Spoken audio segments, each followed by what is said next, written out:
a tireless campaigner who is devoted to her family and her country.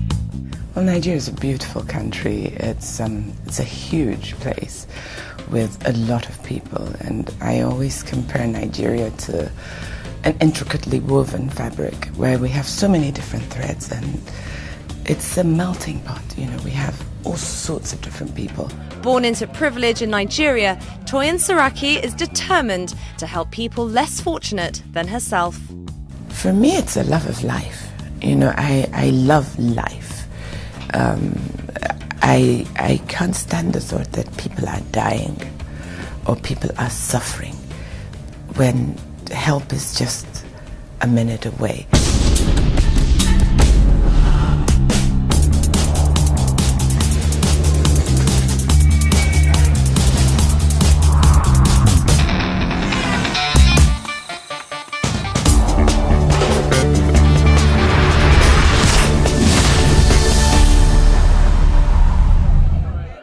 Toyin Saraki attends a book launch in London.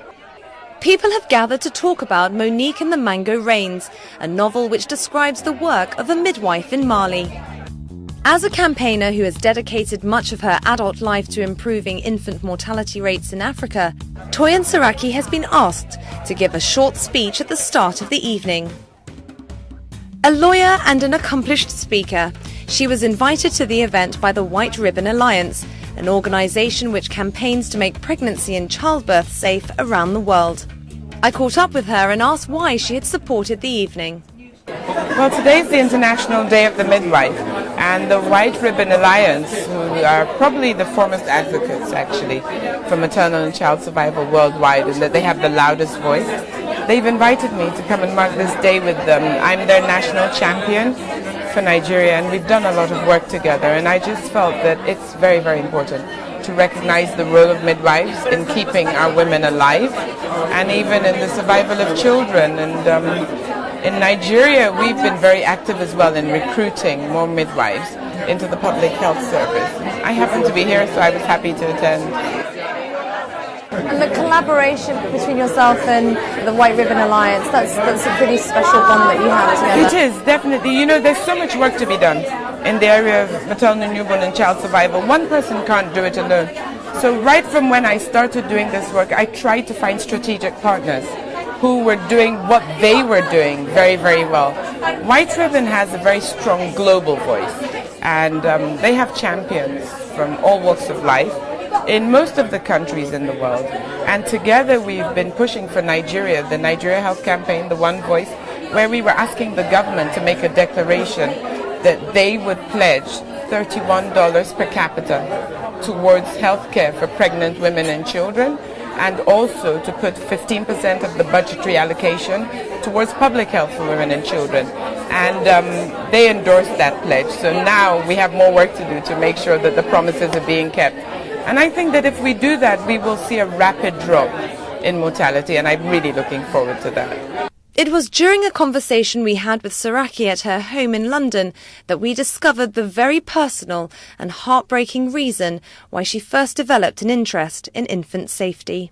When I was getting married in 1991, I was pregnant and I was expecting twins. And, you know, I had gone for my antenatal classes, or some of them, and I had my birth plan all planned in my head, and I had, you know, names, which I kept to myself as our culture. But few days before my wedding, everything went awry, and basically I began to hemorrhage. And on the eve of my wedding, I found myself in hospital in this situation which was beyond my contemplation. I never even knew things like that happened to people. Anyway, I ended up delivering that night, and it was a very harrowing experience. I had my daughter naturally, which actually I had in my life. You know, it was epidural followed by, you know, I wasn't supposed to feel a thing, but I was the last person on earth who thought she would have a natural delivery. I had a natural delivery for my daughter, and then my daughter's twin got stuck. And there was this life-changing delay, which meant that the next baby came out stillbirth. and I had a lot of postpartum bleeding. And to cut a long story short, in 24 hours, I got married, had a child, and lost a child. From this tragedy, the seeds of an idea came about. Initially, it wasn't even like a foundation or anything at all. I just wanted to help people. So in the hospital where I had my baby, I told them that if anybody else comes and can't pay, please let me know. Whatever I can do, I will do it. The idea that an individual could be responsible for helping others may have been fostered during her childhood, a time that she accepts was both happy and a little unconventional. Well, I certainly knew that, I was very privileged. I don't know if I was really seeing the best of my country, because what I would define as the best is to be able to see everything and to be able to make your own evaluations and learn from, what you see. My family background, my father is an industrialist, very, very active man. And he's supported by my mom, who, of course, I would think she's the most wonderful mother.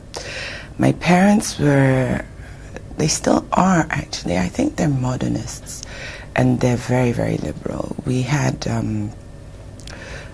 a childhood where, quite unusual in Nigeria, we always sat with our parents for every meal. A lot of our Yoruba structure, I'm a Yoruba by tribe, is very, very structured. If somebody is a minute older than you, you have to give that person a lot of respect. And in many areas, you don't speak to that person until you're spoken to. But with my parents, right from when we were very little, we would sit with them at table, and my father would bring a topic, and everybody was allowed to express their view, no matter how crazy or stupid or enlightened that view was.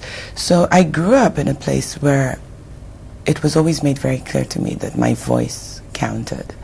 And this is what I try to replicate with my own kids. And even, I call my children now, all the children of Kwara State and even of Nigeria and certain, areas in where I work.